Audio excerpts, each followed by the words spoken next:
Got it.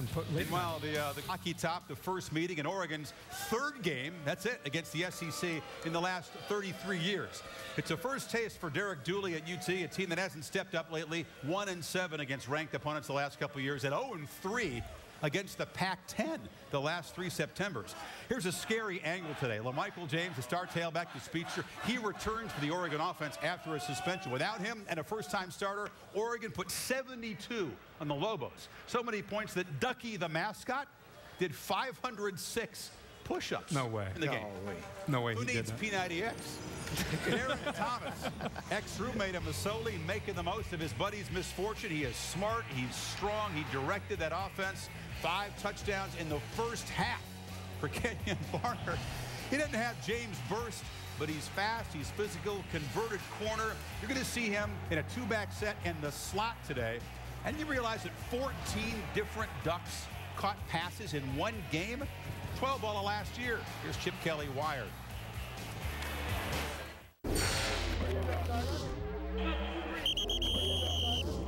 Come get some! Johnny! One-on-ones! One-on-ones! Come get some! Let's go. Our offense is based upon getting the ball in our playmakers' hands, and they're 2 of the best in the country.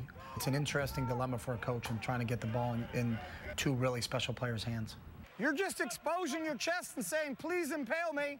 I'm your good friend. I want you to knock me out. The biggest thing a quarterback's got to worry about in this offense is he doesn't have to make things happen. He has to let it happen. But when his number's called upon, he's got to make the play. Rocky Top, Tennessee. Rocky Top, Tennessee. We're still a work in progress. You know, our quarterback will have a second start against Tennessee. He did a nice job in the first game on managing what we wanted him to do. We can always get better, and that's what we're striving for.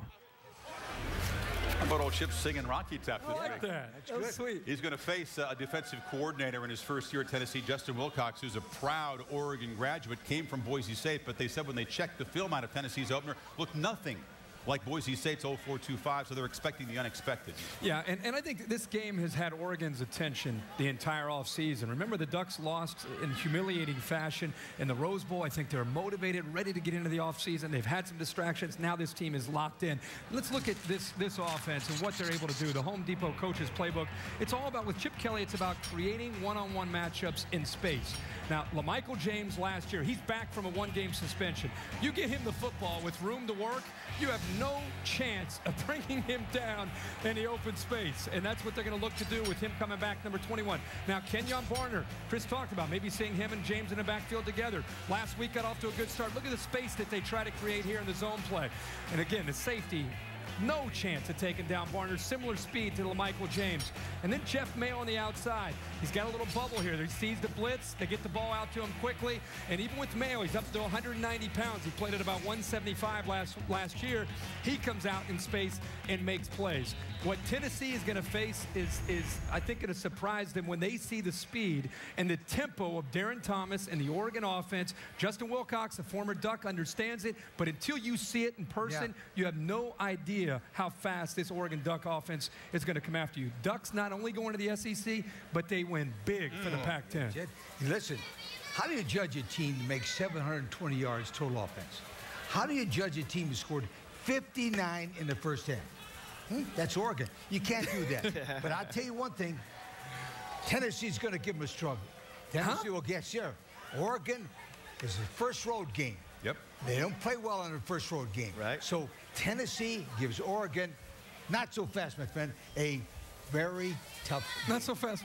Not so fast, my friend. Closer than you think, I guess. No, closer than you think. Oh, okay. Closer than you think. I think it's going to be a good game because defensively, Tennessee is going to have to rise to the occasion. Like Herbstreit just showed us on that playbook. Herbstreit again with the Herbstreit.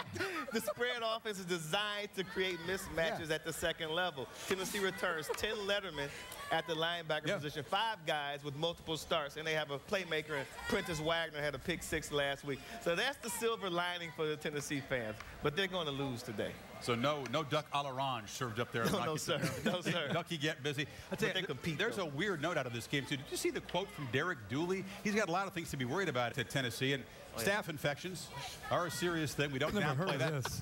He said his team has awful shower etiquette, Lee. Come on. We got to coach up the Vols on how to use a washcloth, get the soap in there, get all the body parts.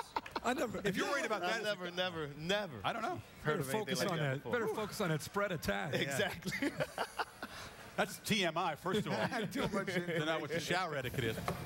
Mercy. Worry about that duck speed. Yeah, I know. Or you'll be an early shower. Here he comes. Well, Steve Spurrier.